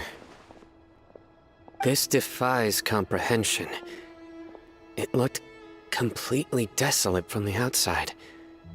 Yet, it flows with energy inside. Yeah, and there's so many plants. It's so pretty. Sir Rahman. Huh? Me? Do you see another Rahman here? Are you mocking me? What do you mean, sir? Interpret it however you want, but there's something I'd like to draw your attention to. While this structure is clearly left over from King Deshret's civilization, The energy that flows in here is that of the Dendro Archon. Whatever you say. It's not like I have a vision. There's nothing to be angry about. Think of this as an academic journey. It does seem kinda strange. If that's true, then we might have to explore this whole area to find an explanation.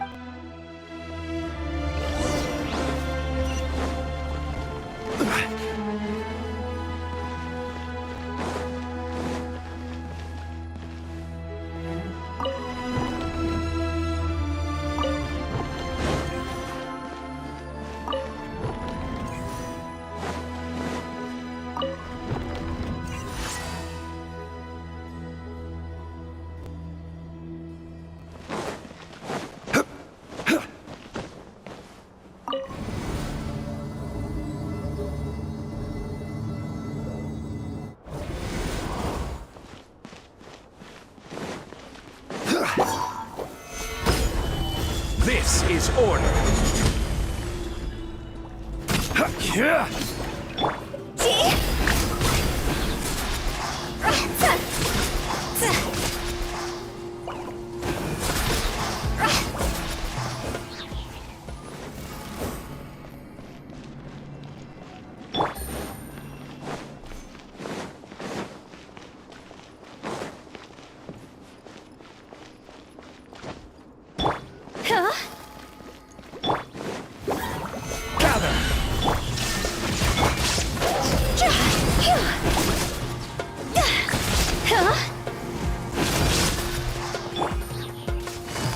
Busted.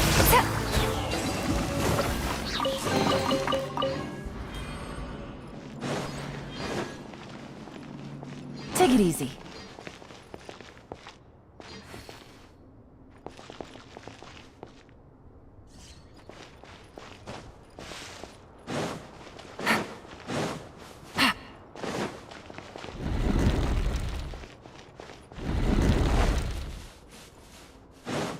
Take it easy.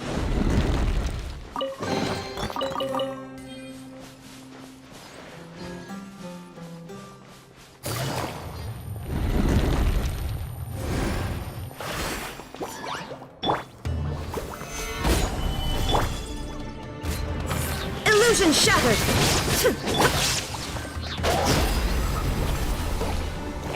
Time to go!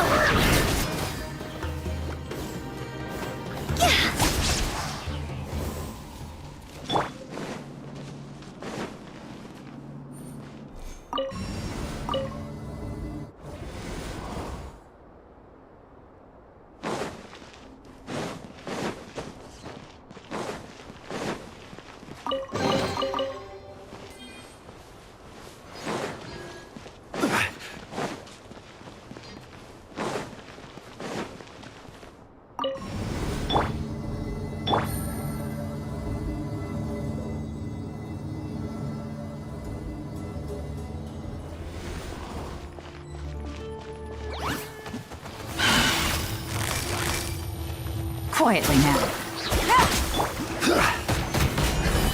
Shine down!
Solidify! There is no escape!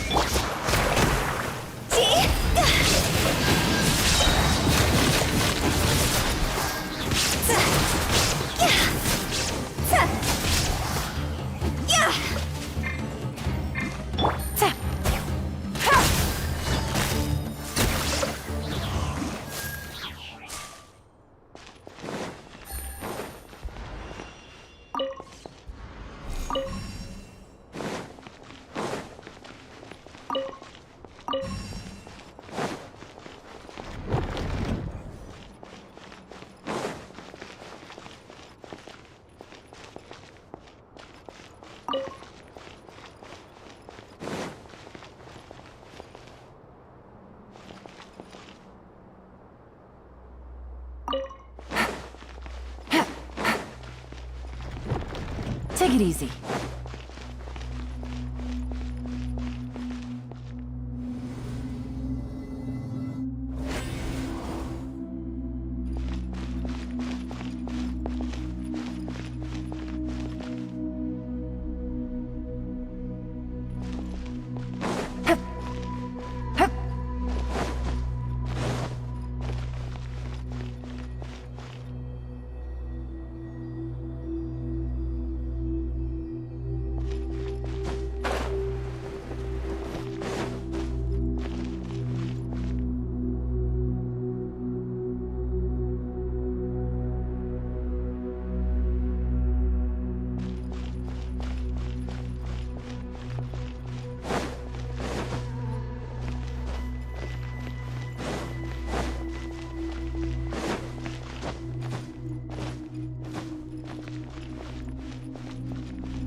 That's a sight to see.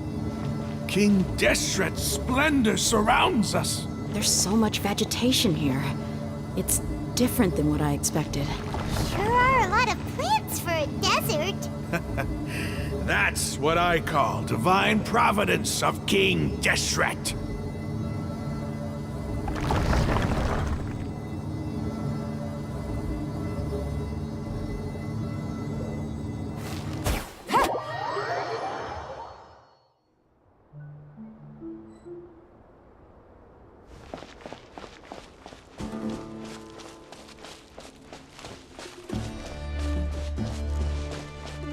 It's getting brighter! Oh, it looks so beautiful!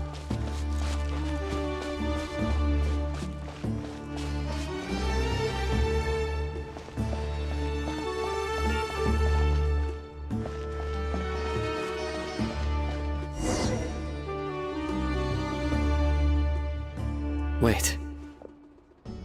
What's that?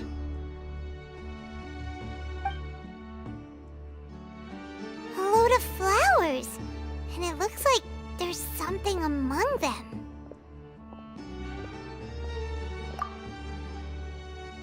These are King Deshret runes. They left something behind. Yes. It's an elegy written in an ancient script. What does it say? Here lies our faithful priest Kasala. His wisdom is a miracle among the people, deserving of high praise and admiration. You can read ancient King Deshret script? Of course. Every student needs to master at least 20 languages before they graduate. He's not serious, right? There's still something off about this place. The elemental energy here is too concentrated. The scent of life. Is it trying to tell us something? Is this it? Analyzing.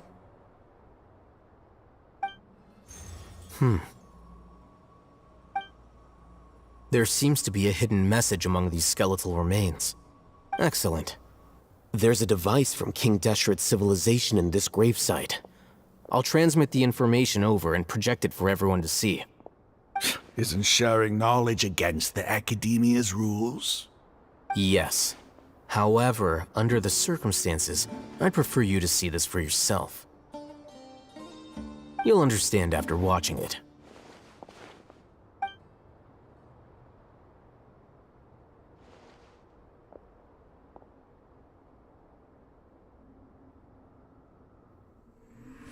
Civilization is born of knowledge, but so too can knowledge be its demise. A disaster caught us unaware. It was knowledge that did not belong to this world. King Deshret brought this forbidden knowledge into our world, and it quickly spread like a plague. People's minds were filled with crazed whispers. Dark gray scales spread across their bodies. Even the land was stripped of its vigor. Only a desperate, deathly silence remained. Were it not for greater Lord Rukkhadevata from the forests, the damage would have been irreversible. She summoned the priests to build temples and infused into them the divine power of life. The disaster was miraculously tempered, and the embers of our civilization were preserved in Aru village. Alas, the miracle could not last. As long as forbidden knowledge continued to exist, it would forever blight this world. In the end, the proud king of the desert, my eternal lord, chose to sacrifice himself. I have spent my whole life since guarding one of these many temples. But now, my duty is coming to an end. As I close my eyes for the final time, the sight of that noble deity will appear in my vision once more. In helping King Deshret to eradicate forbidden knowledge, she exhausted her strength, and her form became that of a small child. How strange. Now that I think of her, I no longer have any fear of death, for I sense that the spirit of life will abide with me during my eternal sleep. Children of the desert, cling no longer to past grievances, but hold tight to the memory of this act of benevolence. What was that? The priest's memories. No, impossible. Greater Lord Rukkhadevata. So the former Dendro Archon and King Deshret were never enemies at all. But this doesn't make any sense. The Dendro Archon's followers, they're clearly... Was that the former Dendro Archon? She became so tiny in the end.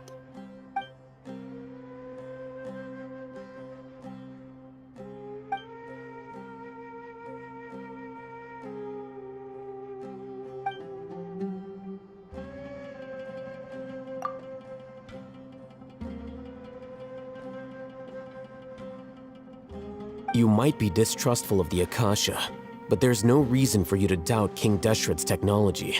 You've just witnessed his priest's last words.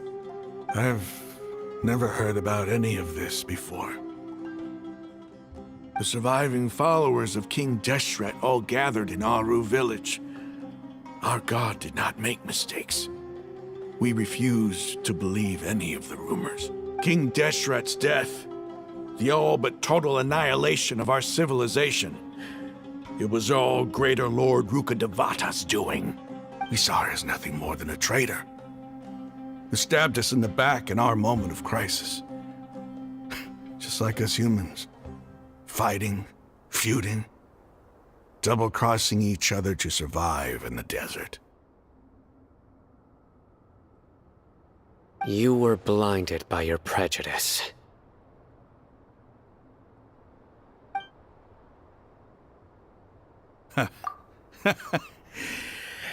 If I hadn't seen this for myself, if I hadn't witnessed his last words with my own eyes, ears, and heart, how could I ever begin to accept this? The truth is so far from what I've always known. Am I really supposed to believe that after all these years, all this time seeking revenge, suddenly now my enemy is my savior? Raman, that's enough. Give it a rest. You're starting to make a fool of yourself. Dia, tell me, my Eremites and I, what are we even fighting for?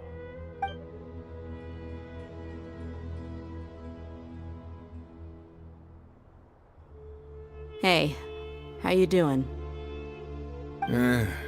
I'll live. Thanks. I should probably go. Can't just stay here forever. What's your next move gonna be? Oh, I know what you're going to ask. I feel deeply ashamed of everything I've done. You'll get everything you're asking for, but please, give me some time. After everything that's happened here today, somehow I need to explain it to the others. It's not gonna be easy. Well, I guess that's for me to deal with. Dia, this is where our camp's located. Make a note of it. When would be a good time for us to go? Tomorrow, I'll convince everyone that we're all on the same side. And I'll return every last one of your your village keepers. We'll share our other resources with you too. You seem to finally understand that our true enemy is the sages. Yes. The gods never gave up on anyone.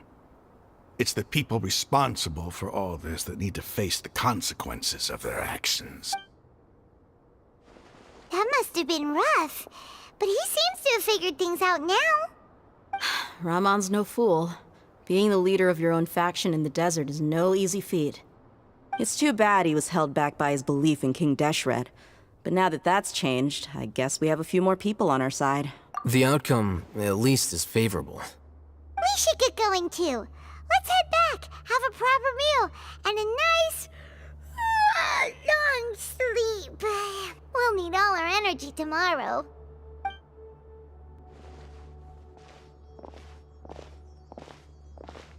Sino, we're leaving! Stop yelling.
Crumble!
Raman, we're here. Everything's been arranged. Someone will bring the village keepers back to Aru village shortly. I guess all I can say now is thanks for agreeing to help. Don't mention it. I think we can both agree you went to hell and back for it. But we share a common cause now. From here on out, we're allies. Where are the perpetrators? I'll bring you to them. Follow me.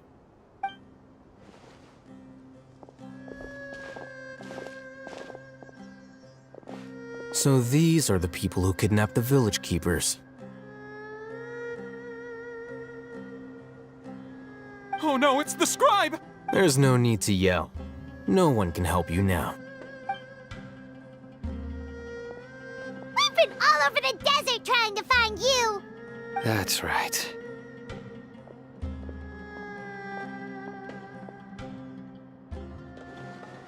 General Mahamatra?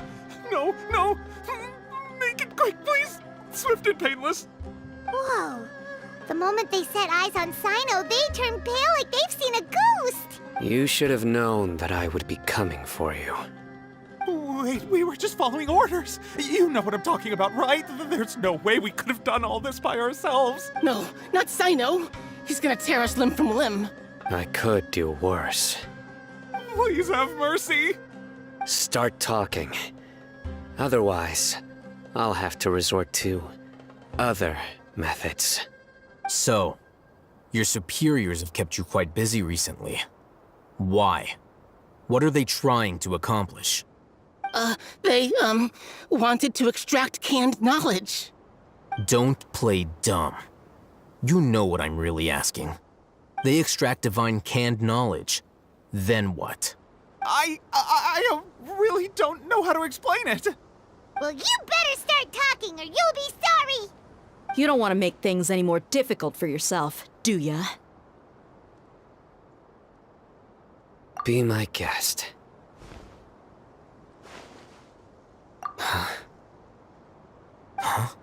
Uh-huh.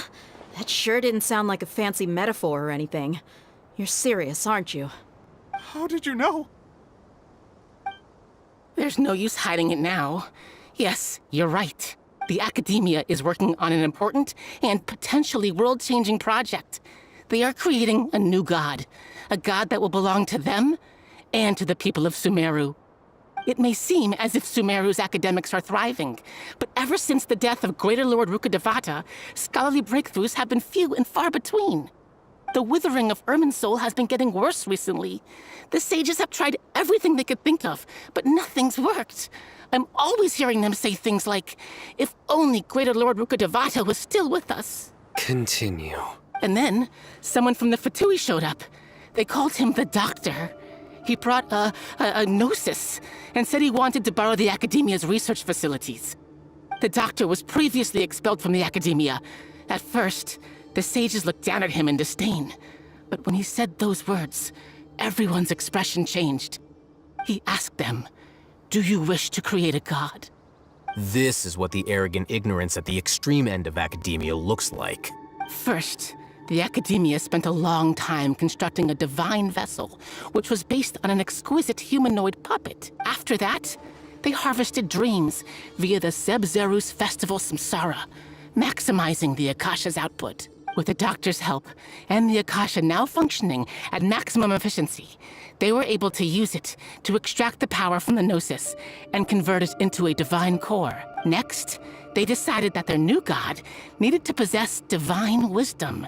For that to happen, they needed a huge quantity of divine canned knowledge. It adds up. But how do you determine whether the knowledge extracted is of divine origin? Call it an educated guess? The Academia has been trying to figure out the exact source of the Scholar's madness for centuries, but to no avail. Nobody can explain the cause of this phenomenon. Surely you can see what that implies, Scribe Al-Haytham. If it's knowledge no mortal can comprehend, then it must be something only gods are able to decipher. In other words, it's the source of the God of Wisdom's omniscience and omnipotence.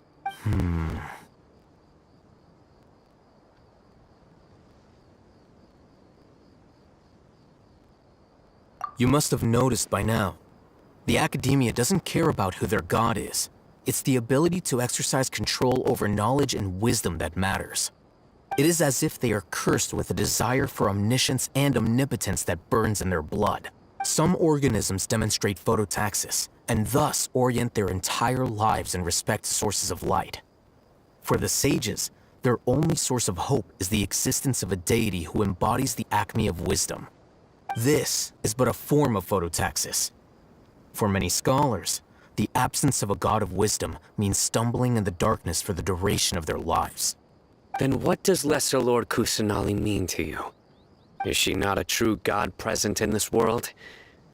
If you already have a new god, why try to create another one? From the beginning, the Academia has never treated her as a god. When the Academia first discovered Lesser Lord Kusanali, the newborn god of wisdom, the sages hoped that she would be as wise as Greater Lord Rukkhadevata. But upon evaluation, they found that at the time she possessed no more intelligence than any ordinary human child. The sages never had a ruder awakening. This forced them to accept that Greater Lord Rukkhadevata had indeed passed away. Not to mention that Lesser Lord Kusanali's gnosis had been used to power the Akasha this entire time. By herself, she has neither an Archon's raw power, nor the spectacular insight expected of a god of wisdom. Slowly but surely, people began to forget about her existence. So, this is the path the sages have chosen.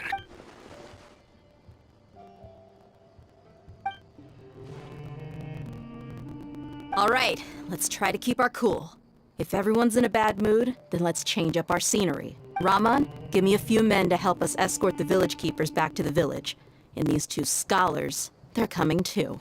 Sure, as you wish.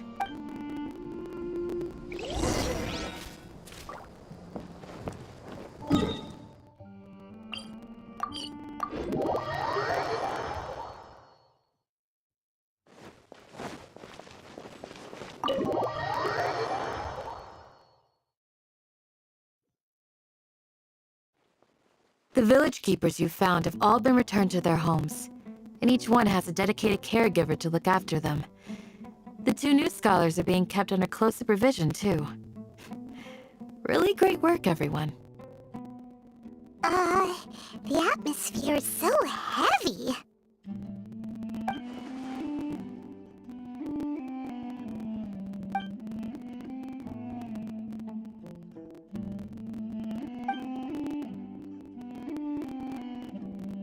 Hey! Say something! Stop spacing out! Come on, is there nothing left to talk about? In that case, let's all get some water and try to think about something else. Or I can go fetch some snacks. Oh, Paimon's so coming with you! Do you have any plans, Traveler? Gods above, you're not talking about work, are you? So you were still withholding some information?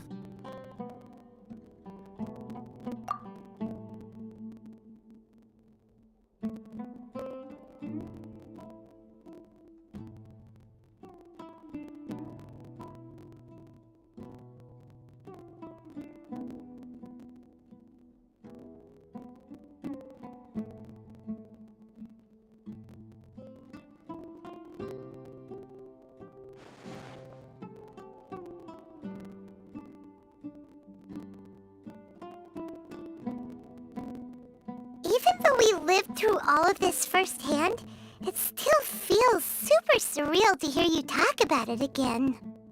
What a whirlwind of a story. I felt like I was holding my breath the whole time. It seems like there'll be more issues to face in the days ahead than I'd anticipated. Still, now's a good time to make our next move. Now that Raman's joined us, we'll be an even stronger team. It's time to make a plan. Indeed. These events are a flagrant transgression of the rules in every sense. We cannot allow it to continue. So, everyone, are we on the same page? Crush the sages and rescue our god. That is our ultimate goal. Well, let's brainstorm a little more about what other resources we can draw on. The next time we gather here, we must have a solid plan. Yep, it'll work out for sure.